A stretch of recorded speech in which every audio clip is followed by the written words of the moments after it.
Hey kid, welcome home. So yesterday we left off at Gräfsnäs that I had just hooked up, and I've done some work since the last episode. The first one being this junction was wrong, it didn't work. These two crisscross were facing the wrong way, so the trains got confused. So as you can see, it's all working out, and we have a copper train and a wood plank train,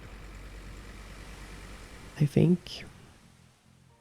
Maybe I'm getting them confused. Anyway, we do have a copper train, but the problem is that the trains don't reach the industrial building that wants copper ore.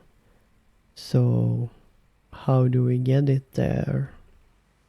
Well, we could build a freight depot at the train station, and then another freight depot over at the copper ore.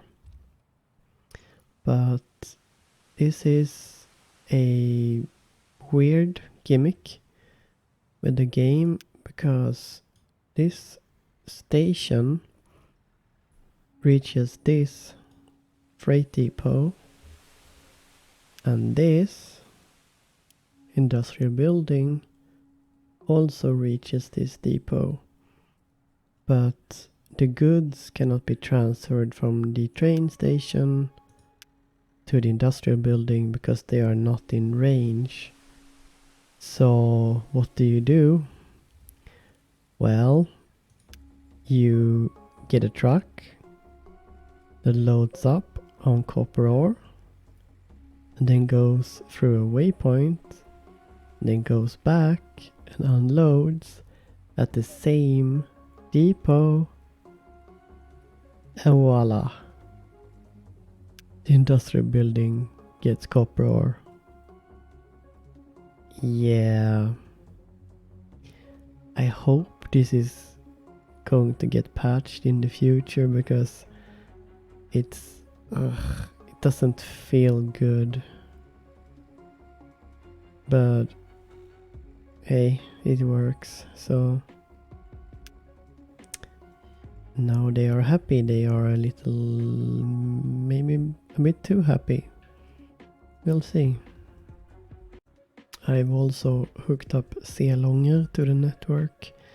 This is not good, but it's a quick fix, and it's not a lot of room to work with until we buy Kina, so this will have to do for now. They are this is the place that are getting the wood planks, and they are getting way too much, so the prices start. But yeah, whatever, they were almost bankrupt, so now they are working. And speaking of working, this junction was also wrong, so I had to fix that.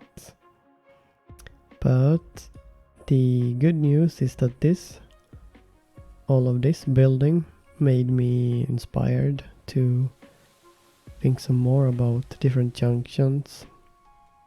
One of them being a more compact design. I made this very big because I really wanted this part to be able to fit a train, but maybe that's not necessary, I don't know. But I also realized the problem with these guys, because ever since I built them, I felt like, there has to be a better way. And it kinda is. It's not like that much better, but there is a better design. My problem is that I've been using this principle a lot in my head, not really thinking about, let's say, this one.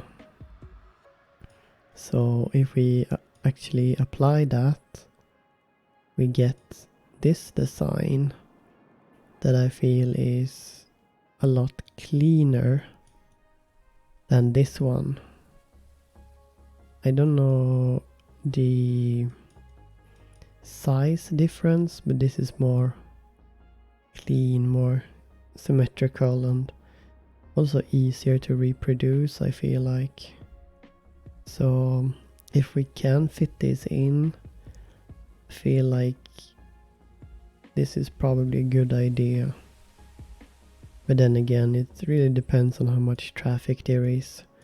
If you're lazy, maybe this one, or at least this one, so that trains that are just passing by don't block each other. But at the moment we don't really own a lot of trains anyway, so yeah, 6 of them.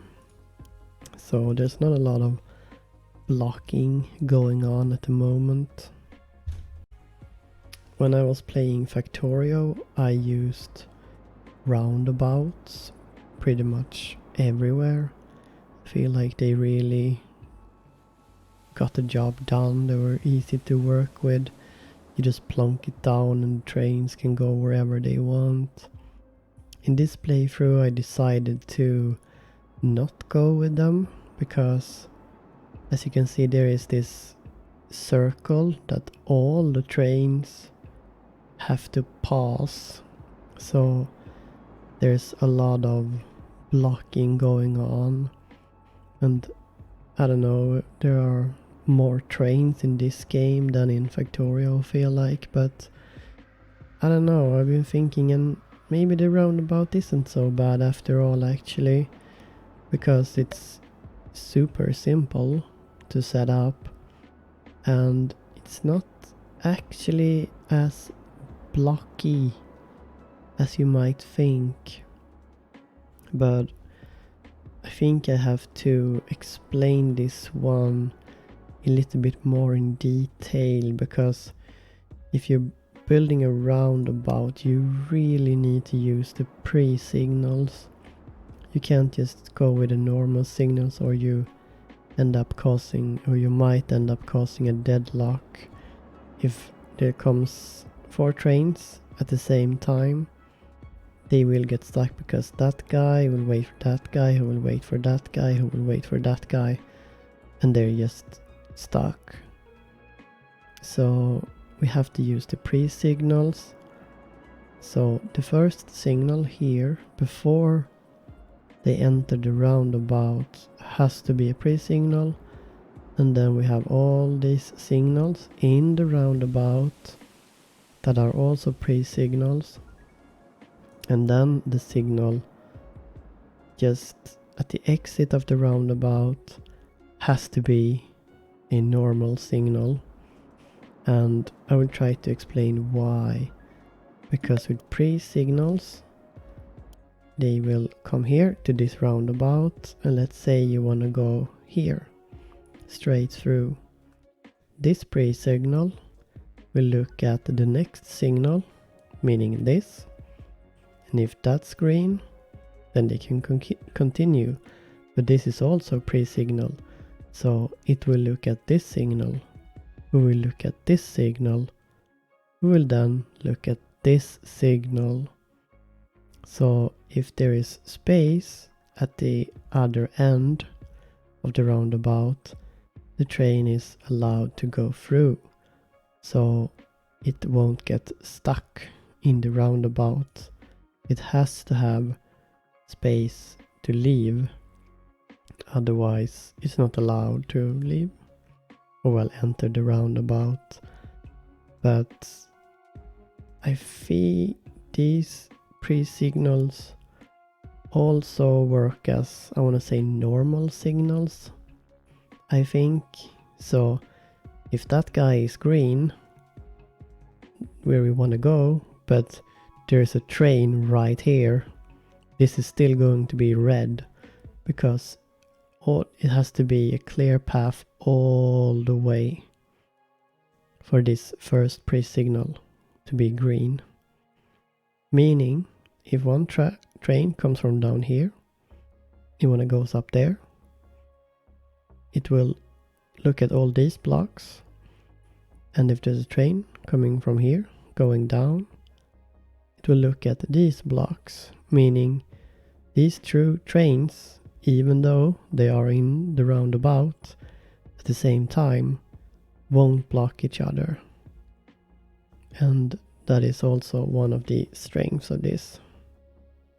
So if you have a lot of turning going on, then yes, the trains take up, let's say, a lot of space in the roundabout, but yeah, they're pretty decent actually. I think I've kind of changed my mind and went back to my Factorio ways actually. Since this is apparently the second Junction episode, I challenged myself to try to build the Cloverleaf one, but a lot tighter. As you can see, no trains will be able to wait in any of these pockets, so I don't know if you should use pre-signals here or not. I'm not sure. I haven't used any pre-signals in this version. So if we're talking about size, the previous one, the big one, was about 320 meters long kinda. So this one is a lot smaller, but it's also a bit hard to measure like exactly. So this is 150 or so, which is like half as much as the other one. But if you look closely, you can also see that it's not symmetrical. But if we look at this one, this is about 200 meters or so. So if you want to go for the symmetrical approach, you have to drag this out a bit. But I do love my symmetry, but this is symmetrical enough for me. So I think I'm happy with this one. Yeah. And speaking of size, this was, let's say, 150 times 200 meters. The roundabout is only about 120 meters, so this has to be the easiest and smallest four-way crossing that you can build. I mean, even this freeway crossing is like bigger. But yeah, I guess it really depends on your needs and such. Since I feel like you've had enough junctions for one day, I think I will end the episode here. I really need to get on with my research, and for that I need to set up some new factories and better factories. This so-called steel, just it's not cutting it. I have to rebuild it and need to start building this copper ore. I need to make a smelter and stuff and start making copper wire. And I don't think we have it, but at some point we also need to get into glass. Where is glass? Yeah, we're going to need a lot of steel, so oh my god, yeah. Really need to fix that, so yikes.